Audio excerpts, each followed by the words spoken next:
ఆంధ్రప్రదేశ్ ప్రజల చిరకాల స్వప్నం నిజమైంది. రాష్ట్రంలోనే వెలికితీసిన మేడ్ ఇన్ ఆంధ్ర బంగారం ఇప్పుడు మార్కెట్లో అందుబాటులోకి వచ్చింది. కర్నూలు జిల్లా తుగ్గలి మండలం జొన్నగిరి గనుల నుంచి జియో మైసూర్ సంస్థ ఉత్పత్తి చేసిన బంగారు బిస్కెట్లను అమ్మకానికి ఉంచారు. ఈ చారిత్రక ఘట్టంతో కర్నూలు జిల్లా పేరు దేశవ్యాప్తంగా మరోసారి మార్మోగుతోంది. ప్రస్తుతం 50 గ్రాములు, 100 గ్రాములు, 500 గ్రాముల బిస్కెట్ల రూపంలో ఈ బంగారాన్ని విక్రయిస్తున్నారు. ఈ బిస్కెట్లపై ఏపీ మ్యాప్ తో పాటుగా జొన్నగిరి గోల్డ్ మైన్స్ అనే పేరును ముద్రించారు. బంగారం స్వచ్ఛతను తెలియజేసేలా 999 నంబర్ను కూడా వేశారు. ఇది 24 క్యారెట్ల అత్యంత స్వచ్ఛమైన బంగారమని వ్యాపారులు చెబుతున్నారు. ప్రస్తుత మార్కెట్ ధరల ప్రకారం 500 గ్రాముల బిస్కెట్ విలువ సుమారు 75 లక్షలకు పైనే ఉంటుందని అంచనా. ప్రస్తుతం కర్నూలులోని షరాఫ్ బజార్లో కొందరు వ్యాపారుల వద్ద ఈ బంగారు బిస్కెట్లు అందుబాటులో ఉన్నాయి. ఈ నెల 24న ముఖ్యమంత్రి చంద్రబాబు చేతుల మీదుగా Geomysore Jonnagiri gold mines project లాంఛనంగా ప్రారంభమైన విషయం తెలిసిందే.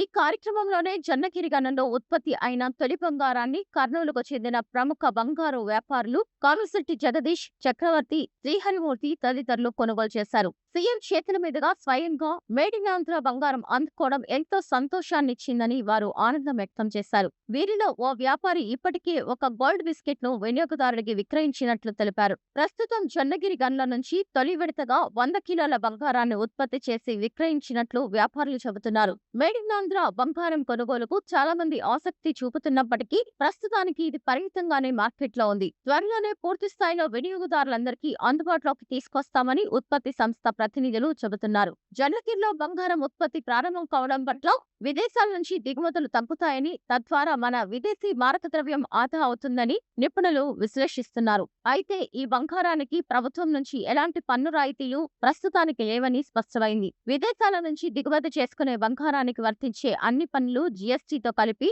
ఈ బిస్కెట్లను విక్రయిస్తున్నారు. ఇక కర్నూలులో ఒక జ్యువెలరీ క్లస్టర్ గా ఏర్పాటు చేయాలనే ఆలోచన కూడా ముందుకు వస్తోంది. ఇది కార్యరూపం దాల్చితే వేలాది మంది స్థానిక స్వర్ణకారులకు, ఇతర కార్మికులకు ఉపాధి అవకాశాలు లభిస్తాయి. మొత్తం మీద జొన్నగిరి బంగారం ఉత్పత్తిలో రాయలసీమ ప్రాంతంలో కొత్త పారిశ్రామిక శకం ప్రారంభమైందని చెప్పవచ్చు.